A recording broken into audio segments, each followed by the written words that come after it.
Hello everyone, welcome to What's Going to School Home Edition. This week, our reporters are interviewing Miss Lowin and Mr. Shelp. Hi, my name is Addie.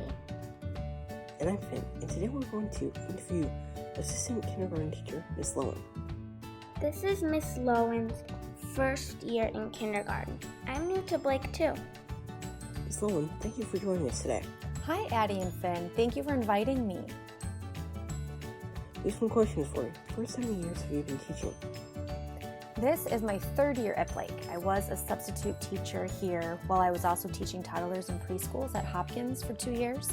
But before I was in classrooms, I've worked with families and kids for 15 years. How has kindergarten been for you this year? Do you miss them now that we're all at home? It's been an amazing year. Mr. LeGuen Schmidt and all my co-teachers have been great to work with. I miss my students the most though. I'm so glad I get to connect with them online right now, and I cannot wait until I get to see them in person again. What's your favorite thing to teach kindergartners? I love teaching reading. I love reading to them and love teaching them how to read themselves. We know your two kids are Blake Bears. Can you tell us more about them?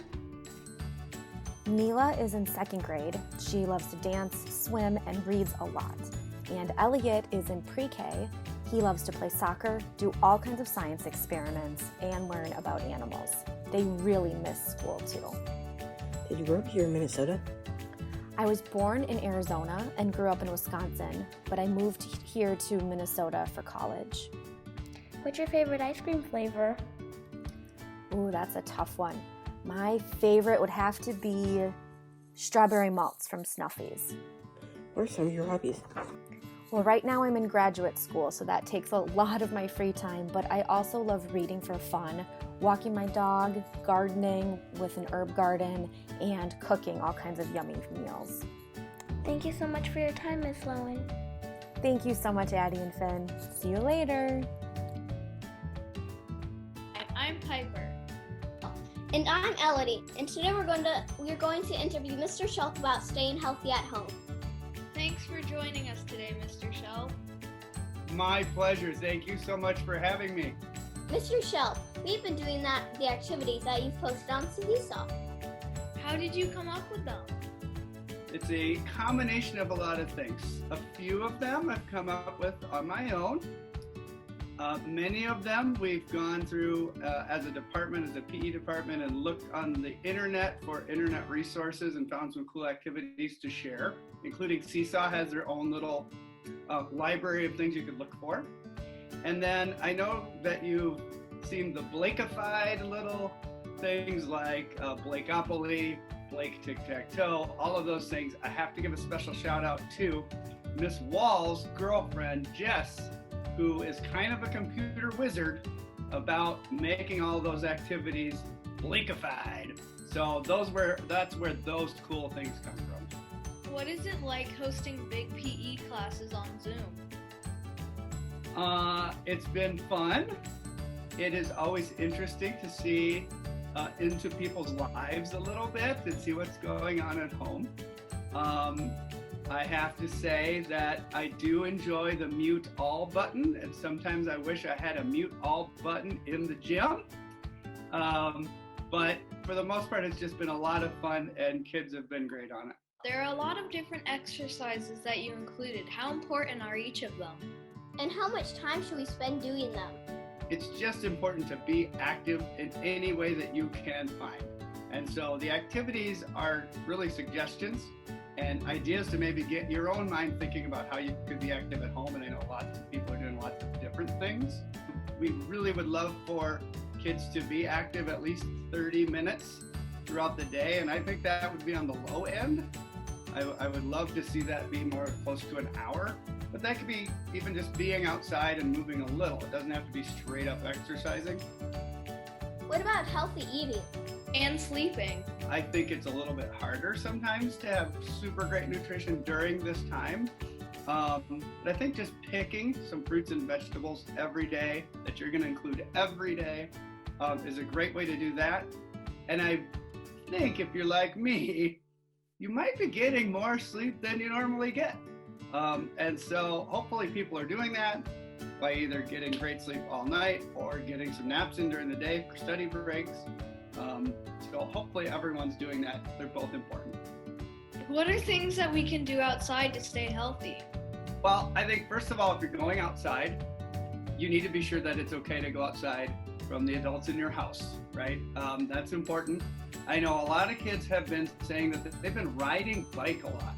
That has been kind of the overwhelming theme for outdoor activity is riding bike. I think we should maybe have a bike club or something when we get back. But bikes, you know me, I love bikes. Bike riding is maybe my favorite thing to do. So you got to be sure that you've got your helmet on. You got to be sure that you're riding in a safe area, staying close to home, and following all of the traffic rules if you're out on the street, hopefully with a parent along with you. But I've seen people do it. I know my girls do trampoline almost all day long, it seems like, at our house. Running around the yard, frisbee. They do little mini golf things out in the yard. There's so many things you can do outside, and I think you probably have more ideas than I do about it. Can you share a preview about Olympic Day with us? As you have seen, the announcement has come out about Olympic Day at Home Edition. We're going to try to have a little intro video like we would have our intro on the loudspeaker out on the field. We're going to have many of the same events, but they're going to be a little different because they're going to be created at home by you with what you have at home.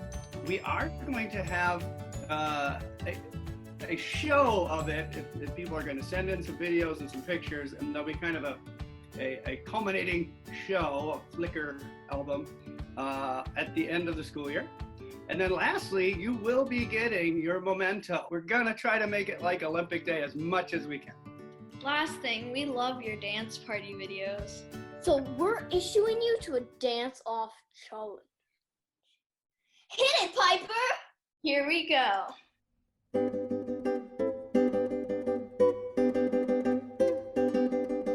What is the best food I prepare the most of all? The sweetest dessert is lemon meringue pie. Preheat your oven to 350 degrees. Don't forget this number, it will be used for all the cooking. For 8 servings, you will need a pre-baked pie. Break it and bake it at 10 minutes. Now mix 4 eggs, 1.5 cup sugar, 4 lemon squeeze, and don't forget the lemon zest. Cook over medium-high heat while whisking, and your mixture will turn into a lemon cream.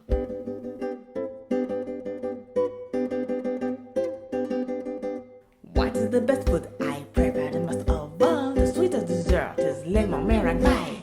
I hope you did not forget your pie in the oven because you will need it for the next steps. Thanks for joining us, Mr. Shelp. No problem. Thanks for watching, everyone. Keep doing Mr. Shelp's and Miss Wall's PE activities and keep dancing. Thanks for watching, everyone. See you next week. What is the best food I prepare the most